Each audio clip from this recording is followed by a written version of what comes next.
हुकूमत बिहार के उर्दू डायरेक्टोरेट के ज़ेर एहतमाम बुध को पटना के हिंदी भवन में रम्ज़ अज़ीम आबादी यादगारी तकरीब और बज़्म सुखन का इनेकाद किया गया। रम्ज़ की पैदाइश 1916 में अज़ीम आबाद में हुई थी। उन्होंने पूरी जिंदगी गुर्बत और उसरत देखी। रम्ज़ की शेरगोई का आगाज़ 1949 में हुआ। रम्ज़ के 3 शेरी मजमुए हैं जिनमें शाख़-ए-ज़ैतून शामिल है। वो बिहार उर्दू अकादमी और महकमा राजभाषा के आला सतही अवार्ड से नवाजे गए।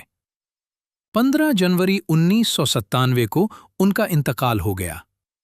रम्ज़ के मद्दाहों में हिंदुस्तान के अव्वलीन वज़ीर-ए-आज़म पंडित जवाहरलाल नेहरू और बिहार के साबिक़ गवर्नर अख़लाक़ुर-रहमान किदवाई शामिल थे।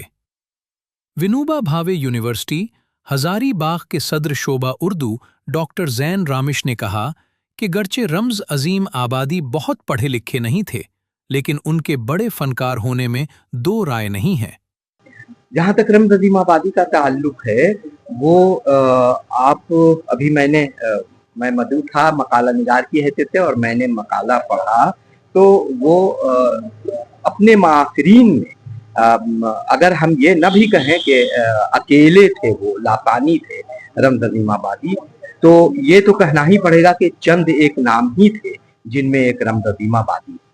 देखिए, उसके सबसे बुनियादी हवाला ये है कि रम्ज़ अज़ीम आबादी जो बज़ाहिर बिल्कुल नाखानदा थे, और फिर ये है कि उनकी ज़िंदगी का जो मामला था, यानी गोया एक तरह से मक़हूर किस्म की हयात जीने का सिलसिला उनके यहाँ का था।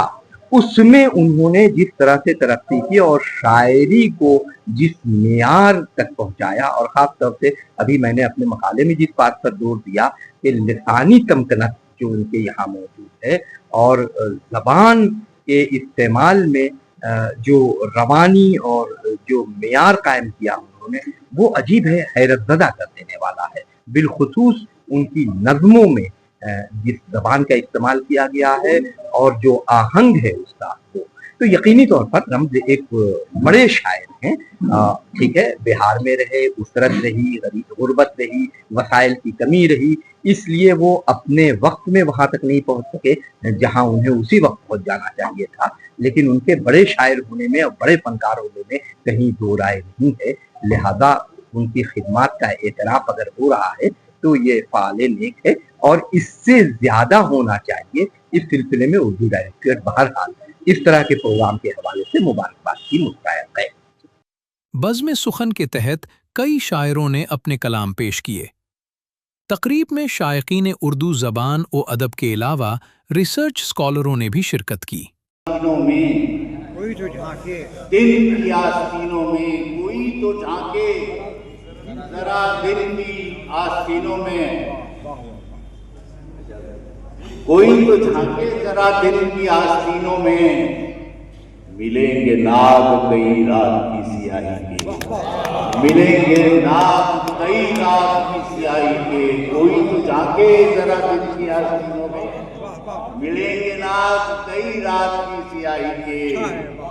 और आखिरी शेर है इस गज़ल का, हमारे घर हैं मुअत्तर गमों की धुनी से, हमारे घर हैं मुअत्तर गमों की धुनी से, कि इन घरों पे हैं असरात खानकाही के, कि इन घरों पे हैं असरात खानकाही के, हमारे घर हैं मुअत्तर गमों की धुनी से, कि इन घरों पे हैं असरात खानकाही के।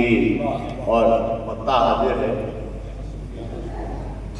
कि इन घरों पे हैं असरात खानकाही के, कभी कभी खुदी को भी खातिर में लाइए बेबाक, कभी खुदी को भी खातिर में लाइए बेबाक, हजार रंग नजर आएंगे इलाही के, हजार रंग नजर आएंगे इलाही के, कभी खुदी को भी खातिर में लाइए बेबाक, हजार रंग नजर आएंगे इलाही के, मेरा दिया है मुकाबिल चराग़े शाही के, मैं जानता हूँ कि आसार हैं दवाई के। बहुत बहुत